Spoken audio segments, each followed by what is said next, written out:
ಎಲ್ಲರಿಗೂ ನಮಸ್ತೆ. ಸಾಯಿ ಕೃಷ್ಣ ಚಾನಲ್ ವತಿಯಿಂದ ಎಲ್ಲರಿಗೂ ಧನ್ಯವಾದಗಳನ್ನು ಅರ್ಪಿಸುತ್ತಾ ಸಾಯಿ ಸಚ್ಚರಿತೆಯ 3ನೇ ಅಧ್ಯಾಯವನ್ನು ಆರಂಭಿಸೋಣ. ಶ್ರೀ ಬಾಬಾ ಅವರ ಅನುಮತಿ ಮತ್ತು ಭರವಸೆ. ಈ ಇಂದಿನ ಅಧ್ಯಯನದಲ್ಲಿ ತಿಳಿಸಿದಂತೆ ಶ್ರೀ ಬಾಬಾ ಅವರು ಸಚ್ಚರಿತೆ ಬರೆಯಲು ಪೂರ್ಣ ಅನುಮತಿ ನೀಡಿದರಷ್ಟೇ. ನಂತರ ಅವರು ಮುಂದುವರೆದು, ನೀನು ಸಚ್ಚರಿತೆ ಬರೆಯುವ ವಿಚಾರದಲ್ಲಿ ನನ್ನ ಸಂಪೂರ್ಣ ಸಮ್ಮತಿ ಇದೆ. ನೀನು ನಿನ್ನ ಕೆಲಸವನ್ನು ಮಾಡು. ನನ್ನ ವಚನದಲ್ಲಿ ನಂಬಿಕೆ ಇಟ್ಟು ಸ್ಥಿರಚಿತ್ತನಾಗು. ನನ್ನ ಲೀಲೆಗಳನ್ನು ಬರೆದರೆ ಅವಿದ್ಯೆಯು ನಾಶವಾಗುವುದು. ಅವುಗಳನ್ನು ಶ್ರದ್ಧೆ ಭಕ್ತಿಯಿಂದ ಶ್ರವಣ ಮಾಡಿದರೆ ಭಕ್ತಿ ಮತ್ತು ಪ್ರೀತಿಯ ಅಲೆಗಳು ಮೇಲಕ್ಕೇಳುವುದು.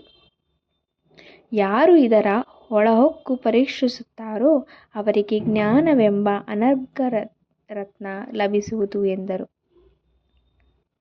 ಇದನ್ನು ಕೇಳಿದ ತತ್ಕ್ಷಣವೇ ನನಗೆ ಧೈರ್ಯ ಬಂದು ಈ ಕಾರ್ಯವನ್ನು ಯಶಸ್ವಿಯಾಗಿ ಪೂರೈಸುತ್ತೇನೆ ಎಂದು ದೃಢವಾದ ನಂಬಿಕೆ ಹುಟ್ಟಿತು. ಆಗ ಬಾಬಾ ಅವರು ಪುನಃ ಶ್ಯಾಮ ಮಾಧವರಾಜ್ ದೇಶಪಾಂಡೆ ಅವರನ್ನು ಕುರಿತು, ಯಾರು ನನ್ನ ನಾಮವನ್ನು ಪ್ರೀತಿಯಿಂದ ಉಚ್ಚರಿಸುತ್ತಾರೋ ಅವರ ಅಭಿಲಾಷೆಗಳೆಲ್ಲವನ್ನು ಈಡೇರಿಸುತ್ತೇನೆ ಮತ್ತು ಅವರಲ್ಲಿ ಭಕ್ತಿ ಹೆಚ್ಚಾಗುವಂತೆ ಮಾಡುತ್ತೇನೆ. ಯಾರು ನನ್ನ ಜೀವನವನ್ನು ಮತ್ತು ಲೀಲೆಗಳನ್ನು ಶ್ರದ್ಧೆಯಿಂದ ಹಾಡುತ್ತಾರೆಯೋ ಅವರನ್ನು ನಾನು ಸರ್ವದಾ ಕಾಪಾಡುತ್ತೇನೆ. ಭಕ್ತರು ನನ್ನ ಲೀಲೆಗಳನ್ನು ಕೇಳಿದಾಗ ಸ್ವಾಭಾವಿಕವಾಗಿ ಸಂತೋಷ ಉಂಟಾಗುತ್ತದೆ. ಅವರಿಗೆ ನಾನು ಅಮಿತಾನಂದವನ್ನು, ಶಾಶ್ವತವಾದ ತೃಪ್ತಿಯನ್ನು ನೀಡುತ್ತೇನೆ. ಯಾರು ಮನಃಪೂರ್ವಕವಾಗಿ ತಮ್ಮ ತನು ಮನ ಧನಗಳನ್ನು ನನ್ನಲ್ಲಿ ಅರ್ಪಿಸುತ್ತಾರೆಯೋ, ಯಾರು ನನ್ನನ್ನು ಅಚಲ ನಂಬಿಕೆಯಿಂದ ಪೂಜಿಸುತ್ತಾರೆಯೋ ಅಂಥವರನ್ನೂ ನಾನು ಬಿಡುಗಡೆ ಮಾಡುವುದೇ ನನ್ನ ನಿತ್ಯ ಕರ್ತವ್ಯವಾಗಿದೆ. ಯಾರು ನನ್ನನ್ನು ಸದಾ ಆರಾಧಿಸುತ್ತಾರೋ ಅಂಥವರ ಮನಸ್ಸು ಪ್ರಾಪಂಚಿಕ ಸುಖಗಳ ಕಡೆಗೆ ಹೋಗಲಿಚ್ಛಿಸುವುದಿಲ್ಲ. ನಾನು ಅವರನ್ನು ಮೃತ್ಯುವಿನ ದವಡೆಯಿಂದ ಪಾರು ಮಾಡುತ್ತೇನೆ. ನನ್ನ ಕಥೆಗಳನ್ನು ಶ್ರವಣ ಮಾಡಿದವರಿಗೆ ಎಲ್ಲ ವಿಧವಾದ ರೋಗಗಳನ್ನು ಗುಣವಾಗುತ್ತವೆ. ಆದ್ದರಿಂದ ನನ್ನ ಕಥೆಗಳನ್ನು ಶಾಂತರಾಗಿ ಮರ್ಯಾದೆಯಿಂದ ಶ್ರವಣ ಮಾಡಿರಿ. ಅವುಗಳನ್ನೇ ಕುರಿತು ಚಿಂತಿಸಿರಿ, ಧ್ಯಾನ ಮಾಡಿರಿ ಮತ್ತು ಅವುಗಳನ್ನು ಸಂಗ್ರಹಿಸಿ. ನಿಮ್ಮ ಶಾಶ್ವತ ತೃಪ್ತಿಗೆ ಇದೊಂದೇ ಮಾರ್ಗ. ನನ್ನ ಭಕ್ತರ ಗರ್ವ ಮತ್ತು ಅಹಂಕಾರ ನಾಶವಾಗುತ್ತವೆ. ಶ್ರವಣ ಮಾಡುವವರ ಮನಸ್ಸು ನೆಮ್ಮದಿಯಾಗುತ್ತದೆ. ಮನಃಪೂರ್ವಕವಾಗಿ ಮತ್ತು ಸಂಪೂರ್ಣ ನಂಬಿಕೆಯಿಂದಿರುವವರು ಶ್ರೇಷ್ಠ ಭಾವದೊಡನೆ ನನ್ನಲ್ಲಿ ಐಕ್ಯರಾಗುತ್ತಾರೆ. ಕೇವಲ ಸಾಯಿ ಸಾಯಿ ಎಂದು ನನ್ನನ್ನು ಸ್ಮರಿಸುವುದರಿಂದಲೇ ಅವರ ಪಾಪಗಳೆಲ್ಲವೂ ನಾಶವಾಗುವವು. ಭಕ್ತರಿಗೆ ಅನೇಕ ಕೆಲಸಗಳನ್ನು ವಹಿಸುವುದು. ಭಗವಂತನು ಭಕ್ತರಿಗೆ ಅವರವರ ಯೋಗ್ಯತೆಗಳಿಗೆ ತಕ್ಕಂತೆ ಅನೇಕ ಥರದ ಕೆಲಸಗಳನ್ನು ವಹಿಸುತ್ತಾನೆ. ಕೆಲವರಿಗೆ ದೇವಾಲಯಗಳನ್ನು ಮತ್ತು ಮಠಗಳನ್ನು ಕಟ್ಟುವ ಕೆಲಸವು, ಅಥವಾ ನದಿ ತೀರಗಳಲ್ಲಿ ಸ್ನಾನಘಟ್ಟಗಳನ್ನು ನಿರ್ಮಿಸುವ ಕೆಲಸವು, ಮತ್ತು ಕೆಲವರಿಗೆ ತನ್ನ ಮಹಿಮೆಗಳನ್ನು ಆಡುವ ಕೆಲಸವು, ಉಳಿದವರಿಗೆ ಯಾತ್ರಾ ಸ್ಥಳಗಳನ್ನು ಸಂದರ್ಶಿಸುವ ಕೆಲಸವು ವಹಿಸಲ್ಪಟ್ಟಿರುತ್ತದೆ. ಆದರೆ ನನ್ನ ಪಾಲಿಗೆ ಬಂದದ್ದು ಶ್ರೀ ಸಾಯಿ ಸಚ್ಚರಿತೆಯ ರಚನೆ. ಇದಕ್ಕೆ ನಾನು ತೀರಾ ಅನರ್ಹ. ಬಾಬಾ ಅವರ ನೈಜ ಜೀವನವನ್ನು ಯಾರಿಂದಲೂ ವಿವರಿಸಲು ಸಾಧ್ಯ. ಅವರ ಅನುಗ್ರಹ ಬಲ ಒಂದೇ ಈ ಕೆಲಸವನ್ನು ಯಶಸ್ವಿಯಾಗಿ ಮುಗಿಸಲು ಸಹಾಯವಾಗುವ ಸಾಧನ. ಆದುದರಿಂದ ನಾನು ನನ್ನ ಲೇಖನಿಯನ್ನು ಕೈಗೆ ತೆಗೆದುಕೊಂಡ ಮರುಕ್ಷಣದಲ್ಲಿಯೇ ಶ್ರೀ ಬಾಬಾ ಅವರು ನನ್ನ ಅಹಂ ಭಾವವನ್ನು ನಿರ್ಮೂಲನ ಮಾಡಿ ತಾವೇ ತಮ್ಮ ಕಥೆಯನ್ನು ರಚಿಸಲಾರಂಭಿಸಿದರು. ಈ ಕೆಲಸಕ್ಕೆ ದೊರೆಯಬೇಕಾದ ಸನ್ಮಾನ ಅವರಿಗೆ, ನನಗಲ್ಲ. ನಾನು ಜನ್ಮತಃ ಬ್ರಾಹ್ಮಣನಾಗಿದ್ದರೂ ಸಹ ಶ್ರುತಿ ಮತ್ತು ಸ್ತುತಿ ಎಂಬೆರಡು ದೃಷ್ಟಿಗಳಿರಲಿಲ್ಲ. ಆದುದರಿಂದ ಬಾಬಾ ಅವರ ಸಚ್ಚರಿತೆ ರಚಿಸಲು ಅಶಕ್ತನೆಂದು ಭಾವಿಸಿದ್ದೆ. ದೇವರ ಅನುಗ್ರಹದಿಂದ ಮೂಕನು ಮಾತಾಡುವಂತಾಗಬಹುದು, ಕುಂಟನು ಪರ್ವತವನ್ನು ಏರಲು ಶಕ್ತನಾಗಬಹುದು. ತನ್ನ ಇಚ್ಛಾನುಸಾರ ಸ್ಮರಣೆಯಂತೆ ಕೆಲಸ ಮಾಡಿಸಿಕೊಳ್ಳುವ ಶಕ್ತಿ ಆ ಪರಮಾತ್ಮನಿಗೆ ಅಲ್ಲದೆ ಬೇರಾರಿಗೂ ಇಲ್ಲ. ಕೊರಳಿಗಾಗಲಿ ಹಾರ್ಮೋನಿಯಂಗಳಿಗಾಗಲಿ ಶಬ್ದ ಹೇಗೆ ಉತ್ಪತ್ತಿಯಾಗುತ್ತದೆ ಎಂಬುದು ಗೊತ್ತಿರುವುದಿಲ್ಲ. ಅದನ್ನು ನುಡಿಸುವವನು ಮಾತ್ರ ಇದನ್ನು ಬಲ್ಲ. ಚಂದ್ರಕಾಂತ ಮಣಿ ಪ್ರಕಾಶಿಸುವುದು, ಸಮುದ್ರ ಉಕ್ಕುವುದು ತಮ್ಮ ಸ್ವಂತ ಶಕ್ತಿಯಿಂದಲ್ಲ, ಚಂದ್ರನ ಉದಯದಿಂದ ಮಾತ್ರ. ಬಾಬಾ ಅವರ ಜ್ಞಾನಜ್ಯೋತಿ. ನಾವಿಕರಿಗೆ ದಾರಿ ಸುಗಮವಾಗಲೆಂದು ಸಮುದ್ರದ ಅನೇಕ ಕಡೆಗಳಲ್ಲಿ ದೀಪಗೃಹಗಳನ್ನು ನಿರ್ಮಿಸಿರುತ್ತಾರೆ. ಅಂತೆಯೇ ಈ ಭವಸಾಗರದಲ್ಲಿಯ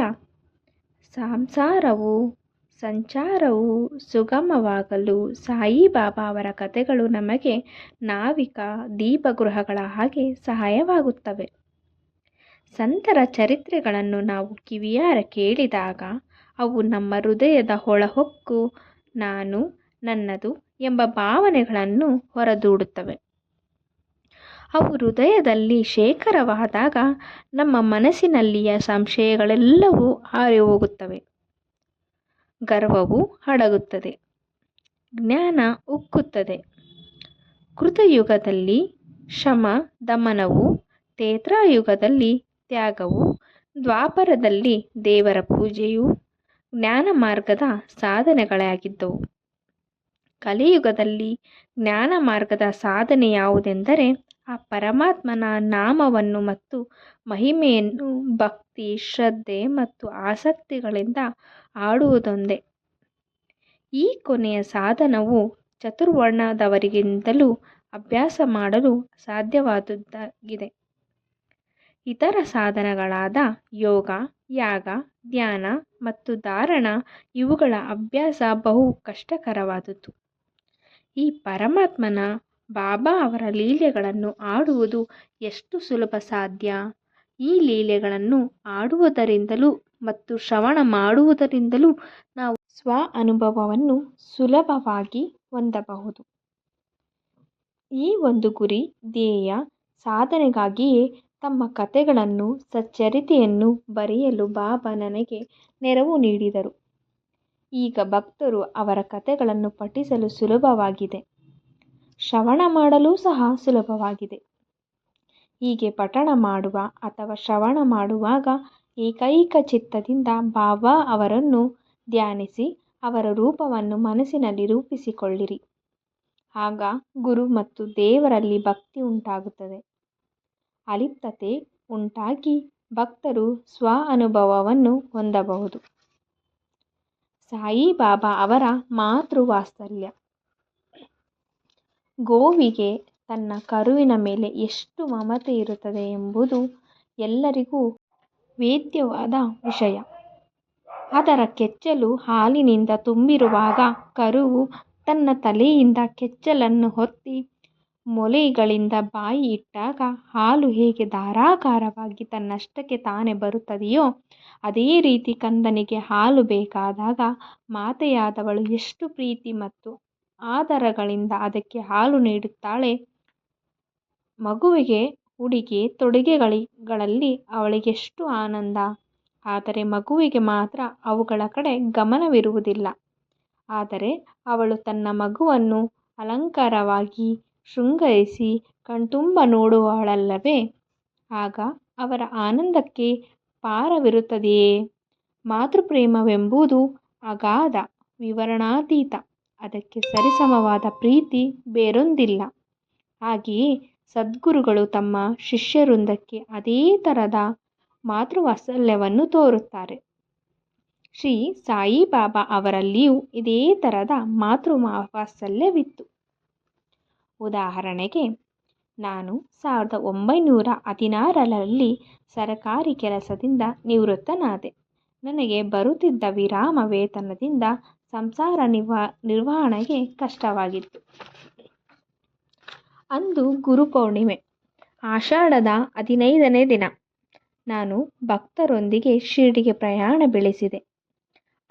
ಅಣ್ಣ ಸಾಹೇಬ ಚಿಂಚಣಿಕರವರಿಗೆ ನನ್ನ ಮೇಲೆ ದಯೆ ಉಂಟಾಗಿ ತಾವಾಗಿಯೇ ಬಾಬಾ ಅವರಲ್ಲಿಗೆ ಹೋಗಿ, ಇವನ ಮೇಲೆ ದಯಮಾಡಿ ಇವನ ವಿರಾಮ ವೇತನ ಸಂಸಾರ ನಿರ್ವಹಣೆಗೆ ಸಾಲದು, ಸಂಸಾರ ವೃದ್ಧಿಯಾಗುತ್ತಿದೆ, ಬೇರೆಂದು ಉದ್ಯೋಗವನ್ನು ಕೊಡಿಸಿರಿ, ಇವನ ಚಿಂತೆಯನ್ನು ಬಿಡಿಸಿರಿ, ಸಂತೋಷಗೊಳಿಸಿರಿ ಎಂದರು.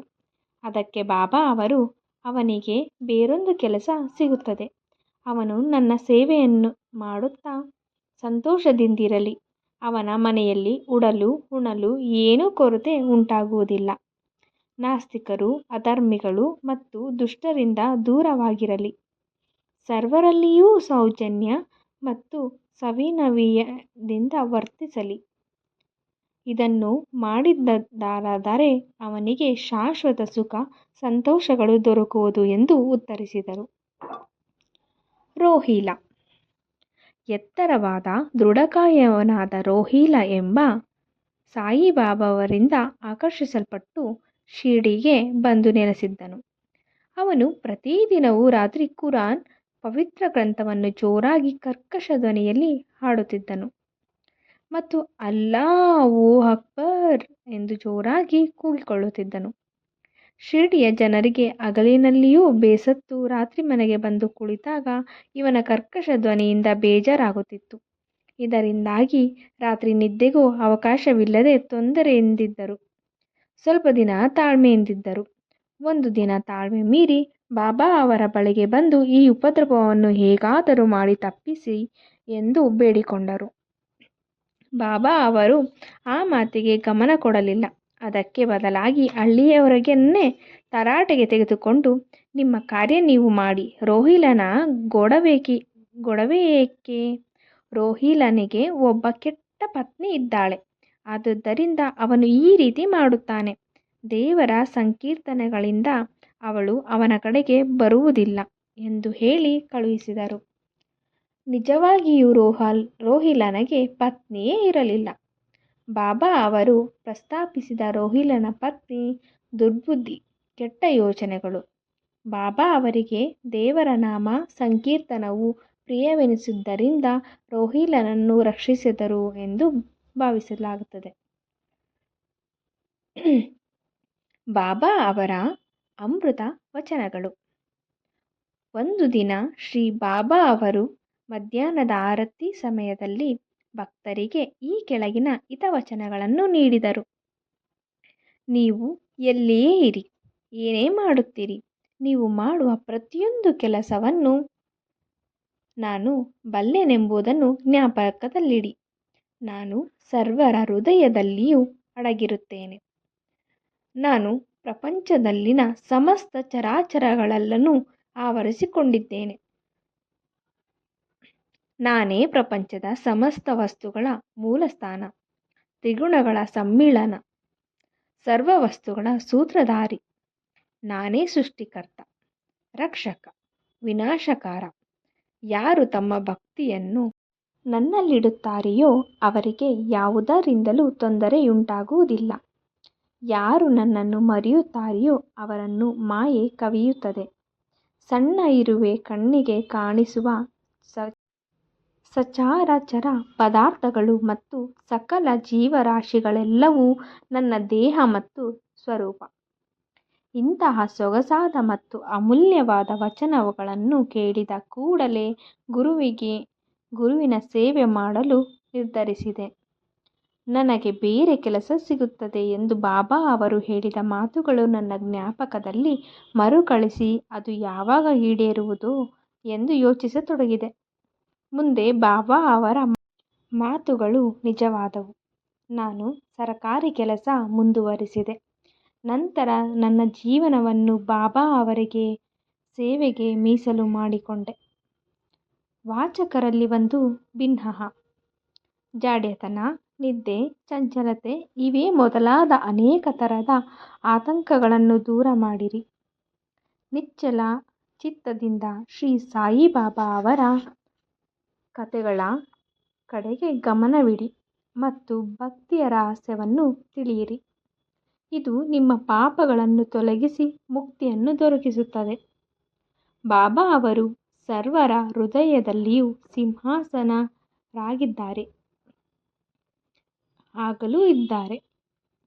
ಮುಂದಿನ ಅಧ್ಯಯನದಲ್ಲಿ ಶ್ರೀ ಬಾಬಾ ಅವರು ಶಿರ್ಡಿಗೆ ಹೇಗೆ ಬಂದರು ಎಂಬುದರ ಬಗ್ಗೆ ಪ್ರಸ್ತಾಪ ಮಾಡುತ್ತೇನೆ. ಶ್ರೀ ಸಾಯಿ ಪ್ರಣಾಮಗಳು.